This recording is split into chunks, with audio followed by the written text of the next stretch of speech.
Dall'antichità ad oggi il tema della morte è sempre stato centrale nella vita dell'uomo.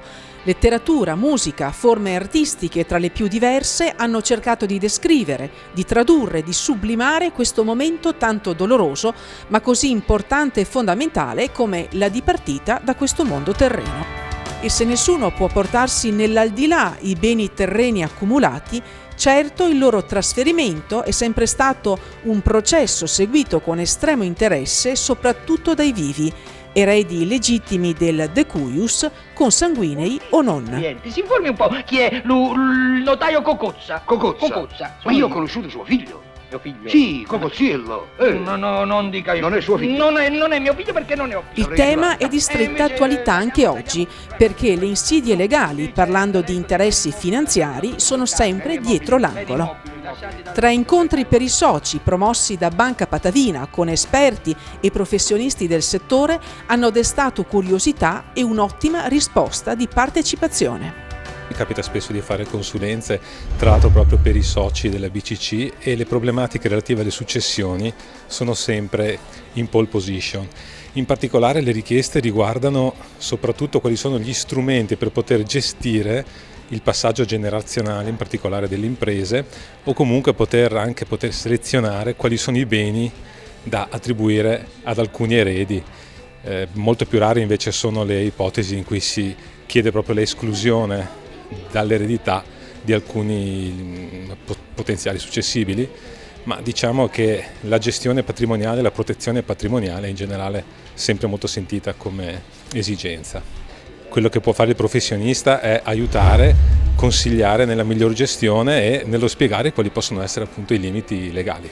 Il tema delle successioni è sentito in genere in Italia, ma lo sentiamo e lo avvertiamo anche in banca, in particolare con i soci, perché spesso è motivo anche di contrasto, talvolta vero e proprio. Quali progetti ha in atto la banca proprio in questo settore? Banca Patavina continua a investire verso iniziative dei soci. Una, quella che è molto gradita, è quella che vede l'avvocato per i soci, una formula che oramai è sperimentata da anni e che vogliamo portare anche qui a Este, è quella di avere tra i nostri avvocati uno che si occupa di diritto civile, di diritto ordinario, e uno che si occupa del diritto del lavoro, perché il primo intervento, il primo consiglio di cui il socio cliente ha bisogno è gratuito, è un point di consulenza che riserviamo da anni ai nostri soci.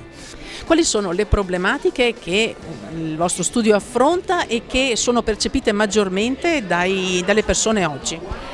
Allora, direi la prima cosa l'importanza del fare testamento, che è un'importanza che si vede sempre più nelle persone indipendentemente dall'età e dal tipo di professione, dal tipo di background economico, e poi a seguire l'eventuale anticipo della successione, quindi la possibilità di disporre dei beni già in vita con un assetto del patrimonio familiare per il tramite dell'atto più semplice che può essere anche la donazione, e tutte le problematiche relative alla commerciabilità dei beni che hanno una provenienza donativa. La mia professione è quella dell'avvocato, i problemi sono sempre quelli che sorgono dopo che le cose si sono già verificate, cioè che i problemi sono venuti a galla. Noi come avvocati lavoriamo sul problema, quindi i problemi classici sono le liti tra parenti determinate dal fatto che l'eredità, quando scatena interessi di tipo economico, purtroppo fa anche saltare degli equilibri che sono emotivi familiari.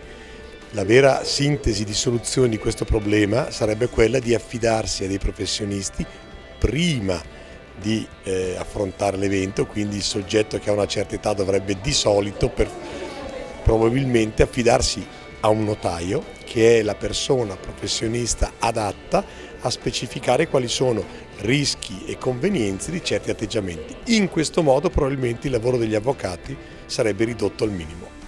Come è cambiata la figura del notaio da 50 anni fa ad oggi? Allora, la figura del notaio è cambiata profondamente, è rimasta anche uguale a se stessa, nel senso che si è come categoria professionale, essendo noi anche pubblici ufficiali, avendo questo doppio ruolo, ci siamo dovuti adeguare costantemente alla normativa, quasi prima che la normativa arrivi agli utenti, perché siamo i primi, diciamo, attuatori di quelle che sono le nuove norme. Quindi ci siamo adeguati sia dal punto di vista telematico sia dal punto di vista anche delle nuove proposte normative che nei campi che ci riguardano in prima persona, dalle successioni di cui stiamo parlando oggi alla gestione della proprietà, registri imprese, ai registri telematici, siamo anche spesso portatori di nuove norme di legge, perché siamo i primi anche a percepire quelle che sono le esigenze del cittadino nella vita di tutti i giorni.